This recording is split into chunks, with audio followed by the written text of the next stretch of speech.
د البروج مبارکه سوره چې د قرآن عظیم شان 85مه سوره ده په مکې معظمې کې را نازله شوې ده 22 مبارک آیاتونه لري تلاوت او پښتو ترجمه یې له لومړي آیت څخه اورئ بسم الله الرحمن الرحیم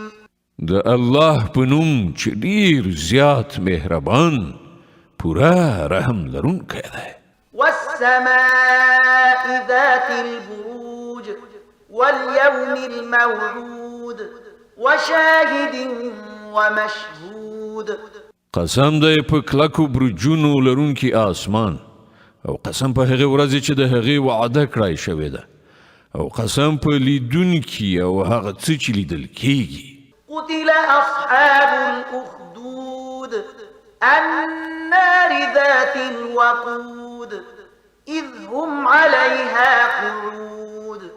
وهم على ما يفعلون بالمؤمنين شهود تبا شوي د کندو خاوندان هغه د کندو څښتنان چې په هغو کې د ډیر ژر لمبه کیدونکو خسو خاشاکو اورو کله چې هغوی د هغې کندې په غاړه ناستو او څه چې له مؤمنانو سره کول په سړه سینه یې هغه لیدل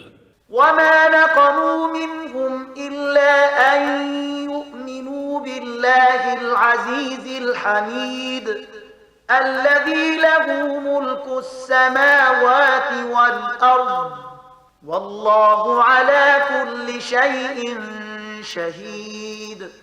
او له هغو مؤمنانو سره د هغو دښمني له دې پرته په نور څه نه و چې هغوی په هغه خدای ایمان راوړی و چې برلاس او په خپل ذات کې په خپل ستایل شوی دی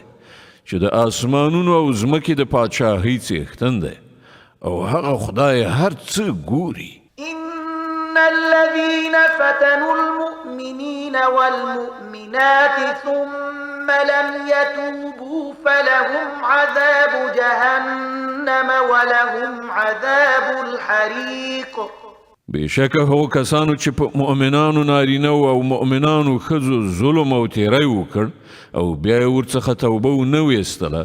هرومرو د هغو لپاره د دوزخ عذاب دی او د هغو دپاره د سوځېدو سزا ده إن الذين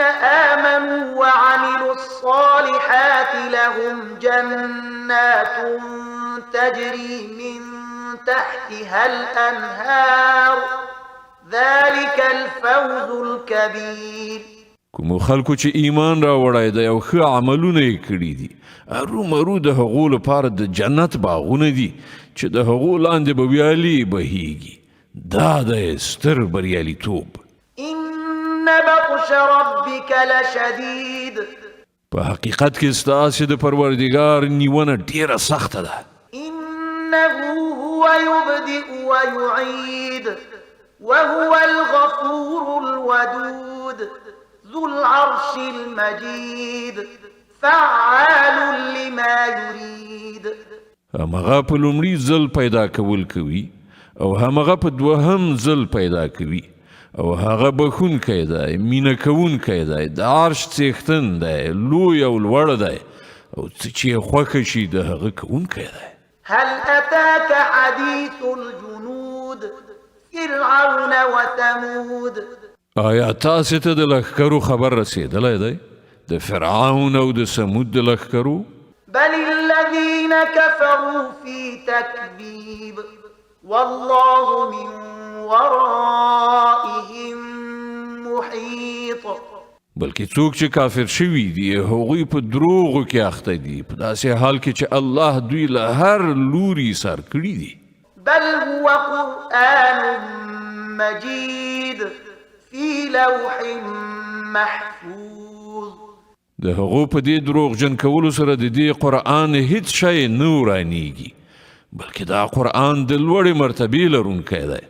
په هغه لوح کې ځای په ځای شوی دی چې محفوظ دی